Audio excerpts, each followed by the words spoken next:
बोले श्री गणेश भगवान की जय। बोलो श्री कृष्ण कन्हैया लाल की जय।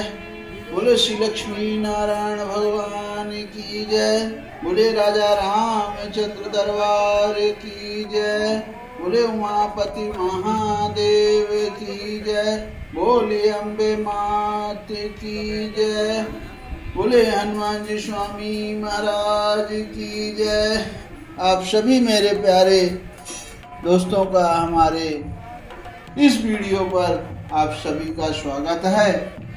आज हम श्रीमद् भागवत महापुराण की कथा पंचम स्कंद अथ पंचदशो अध्याय की कथा सुनाएंगे। आज की कथा बहुत सुंदर है दोस्तों, पूरी कथा सुनिएगा। कथा में आज है भरत जी के वंश का वर्णन। ये कथा बहुत सुनने लायक है, तो आप पूरी कथा सुनिएगा। अब सुखदेव जी कहते हैं, राजन, भरत जी का पुत्र सुमति था। यह पहले कहा जा चुका है, उसने ऋषभदेव जी के मार्ग का अनुसरण किया। इसीलिए कलयुग में बहुत से पाखंडी अनार्य पुरुष अपनी दुष्ट बुद्धि से वेद विरुद्ध कल्पना करके उसे देवता मानेंगे। बहुत सुंदर। अब इसकी पत्नी वृद्ध सेना से देवताजित नामक पुत्र हुआ। अब देवताजित के असुरी के गर्भ से देवधुम्न के धेनुमति से परमेष्टि और इसके सुवर्चला के गर्भ से प्रतीह नाम का पुत्र हुआ। अब इसने अन्य पुरुषों को आत्मविद्या का उपदेश कर स्वयं शुद्ध चित्त होकर परम पुरुष श्री नारायण का साक्षात अनुभव किया था। अब प्रत्येक की भार्या सुवर्चला के गर्भ से प्रतिहर्ता, प्रस्तोता और उद्गाता नाम के 3 पुत्र हुए। कथा बहुत सुंदर दोस्तों, पूरा सुनिएगा। ये यज्ञादि कर्मों के बहुत निपुण थे। इनमें प्रतिहर्ता की भार्या स्तुति थी।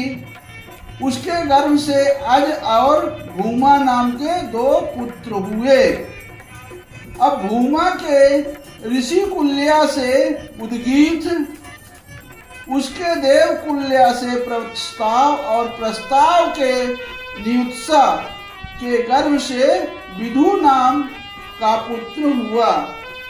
अब विभु के रति के उदर से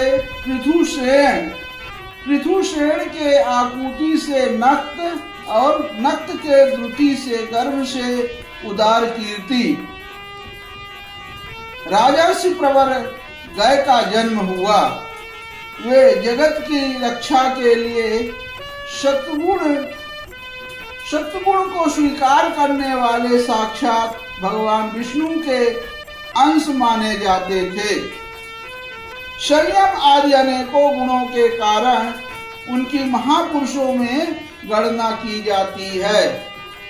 महाराज गाय ने प्रजा के पालन पोषण, रंजन, लाड़ चाव और शासनादि करके तथा तरह तरह के यज्ञों का अनुष्ठान करके निष्काम भाव से केवल भगवत प्रीति के लिए अपने धर्मों का आचरण किया।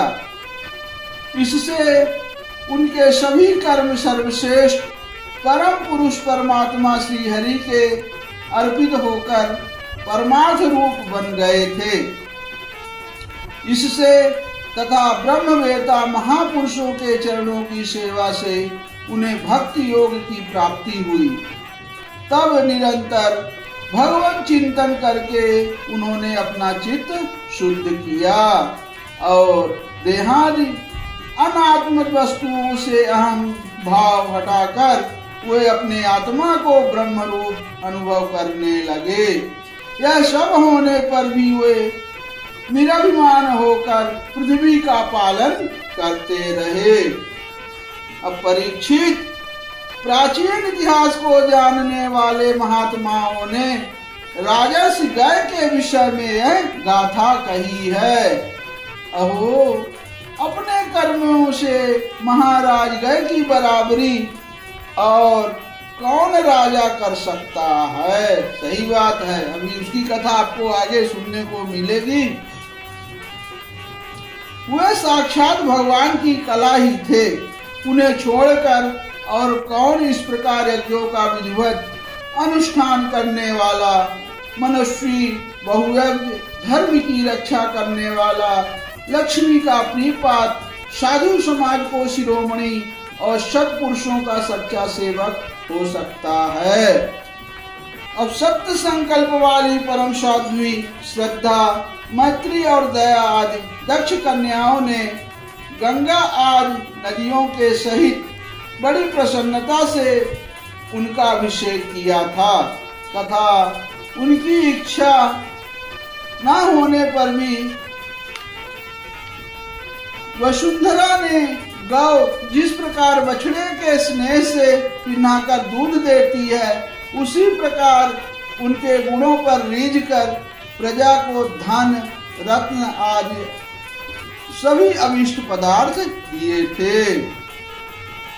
उन्हें कोई कामना ना थी, तब भी वेदोक्त कर्मों में उनको सब प्रकार के भोग दिए।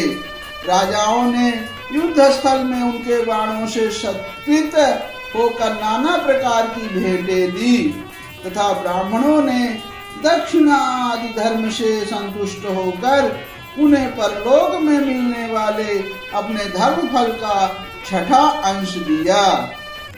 उसके यज्ञ में बहुत अधिक सोमपान करने से इंद्र उन्मत्त हो गए थे।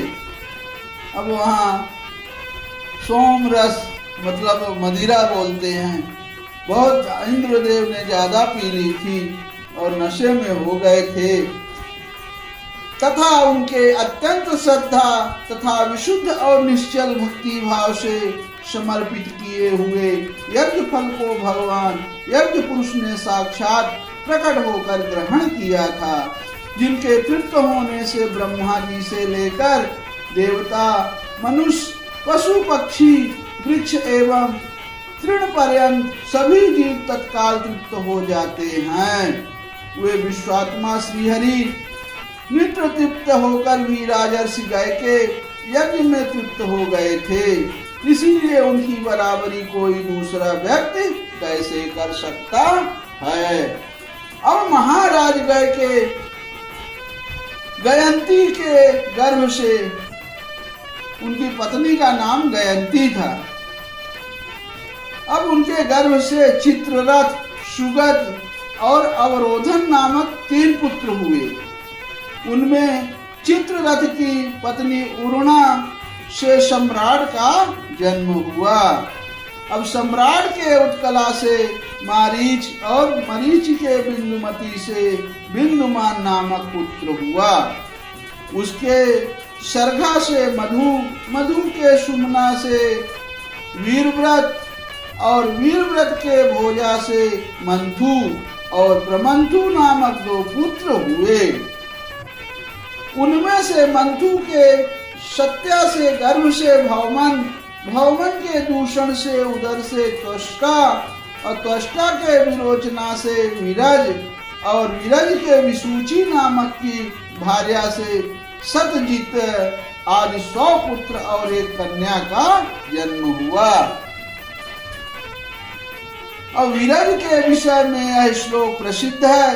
जिस प्रकार भगवान विष्णु देवताओं की शोभा बढ़ाते हैं, उसी प्रकार इस प्रियव्रत वंश को इसमें सबसे पीछे उत्पन्न हुए राजा विरज ने अपने सुयश से विभूषित किया था। कथा कैसी रही दोस्तों, कमेंट में जरूर बताना और दूसरों को भी शेयर करिएगा। इति श्रीमद्भागवते महापुराणे पारमहंस्यां संहितायां पंचम स्कंधे प्रियव्रत वंशानुकीर्तन नाम पंचदशोऽध्यायः समाप्तः। बोले श्री लक्ष्मी नारायण भगवान की जय।